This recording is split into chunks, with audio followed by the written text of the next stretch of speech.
jalan-jalan di sungai dan tanpa sengaja kita menemukan tulisan. Tulisan itu bertulisan aksara Jawa. Tapi Jawa Kawi. Jawa Kawi. Jadi kita tidak bisa mengartikan karena kita dulu nggak pernah belajar tulisan Jawa. Jadi kita sekarang ketemu dengan tulisan Jawa yang sangat kuno ya. Jadi kita nggak bisa mengartikan. Jadi kita sambil melihat tulisannya, saya tanya jawab sama master juga.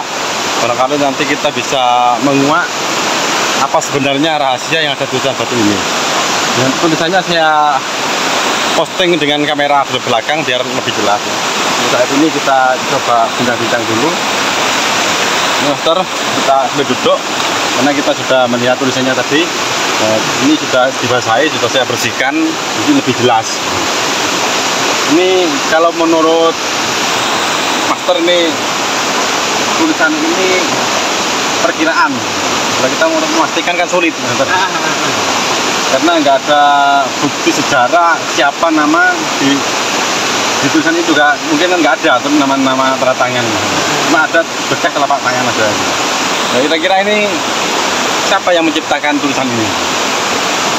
Kalau untuk siapa yang menciptakan saya sendiri tidak tahu. Cuma kalau melihat dari tadi sekilas terawangan lah. Terawangan. Tulisan ini adalah sebuah ilmu. Maksudnya ilmu itu kanuragan lah. Kanuragan. Terus yang saya curigai itu di sini dekat dari lereng Semeru, ya termasuk lereng Semeru. Masuk lereng Semeru. Itu Putong Bajil dulu.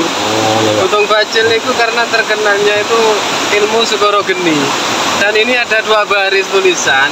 Ada 2 baris nih ya. Kalau yang atas ini kayaknya ini Segoro Geni. Tapi bacanya yang gimana soalnya nggak seberapa jelas sih. Ya sekali agak nggak paham sih dikit. Terus yang bawah ini Tapak Wisa. Yang terkenal dulu Dewi Sambi. Nah, kenapa saya kok mengartikan seperti itu? Soalnya di sini ada tapak tangan yang ambles batu, ya, ambles batu. Tapak tangan yang ambles batu. Iya, sampai ambles batu. Iya.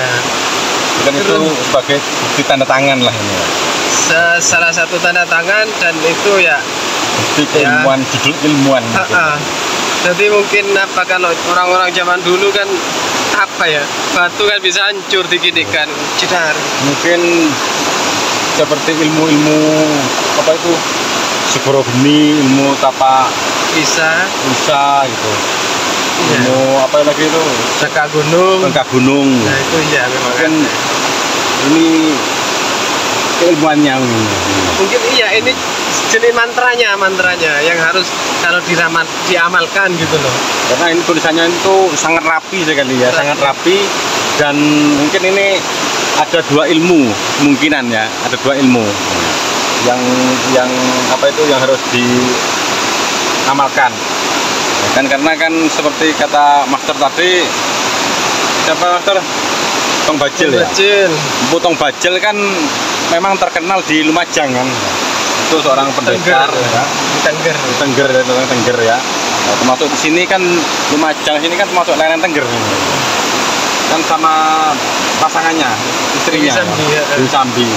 Kan dua-duanya punya ajian Segoro Geni dan Tapak Wisa. Mungkin dua-duanya itu sama-sama meninggalkan jejak dengan menggunakan tulisan supaya bisa diketahui oleh generasi sekarang ini.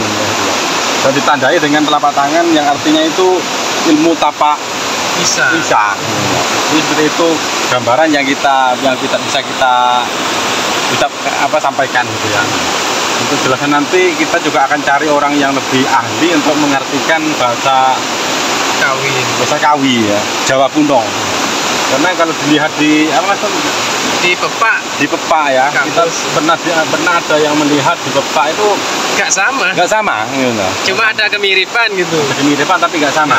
Jadi nggak bisa mengartikan. Jadi kita tetap mencari orang yang lebih ahli lagi membaca tulisan Jawa kuno gitu ya.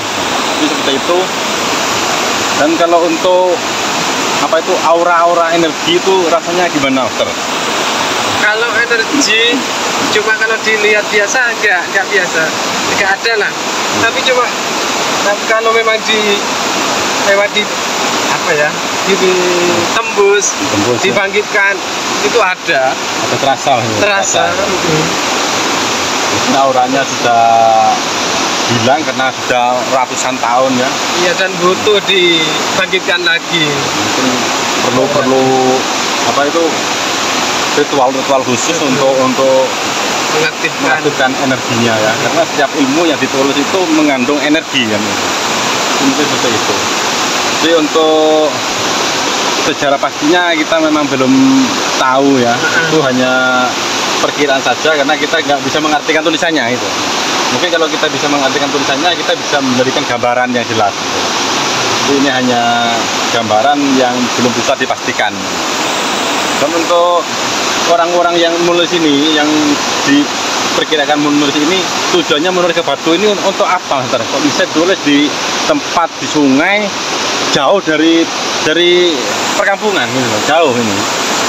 Kalau menurut saya supaya pengetahuan atau ilmu ini supaya tidak hilang dan ditemukan generasi sekarang ini maksudnya. Dan kenapa di hutan, di sungai, ya biar orang-orang tertentu aja yang tahu, nggak sembarang orang gitu. Tapi kalau di hutan sulit ditemukan karena kan ketutupan dengan rumput dan tanah-tanah itu tertimbun. Dan sungai kan pasti ada yang menemukan untuk sungai. Tulisan yang sudah kami bersihkan tadi, barangkali ada teman-teman yang bisa membaca tulisan kuno nih ya, tulisan Jawa ya.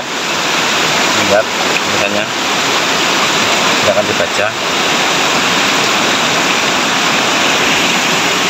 Lihat ini tulisannya sudah hampir hilang ya. Ini sudah agak jelas, tadi sudah saya bersihkan.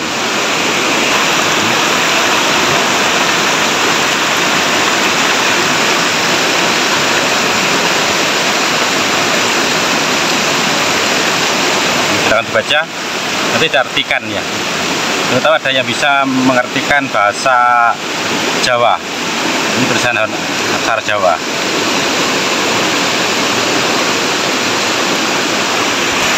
Ini ada bekas telapak tangan. Jadi orangnya menulis itu semacam tangannya diletakkan seperti ini. Nah, seperti ini. Ini ada bekas tangannya, ada bekas. Ada bekas 5 jari. Seperti ini nanti orangnya. Nah, seperti ini. Ini ya, benar ya, benar ya. Benar ya, Pak. Oh iya deh. Jadi ini ada bekasnya ini ya. Ini jempolnya ini ada nih, jempolnya. Nah, kelihatan ya. Ke bawah. Ke bawah ini. Ini ke bawah ini. Nah, ini jari kelingking. Ini ke bawah. Nah, mungkin seperti itu ya yang bisa kita informasikan. Dan nanti kita artikan lagi dari orang yang ahli. Kalau sudah menemukan jawabannya, nanti kita share lagi untuk jawabannya. Sekian dulu, sampai jumpa di lain kesempatan. Terima kasih.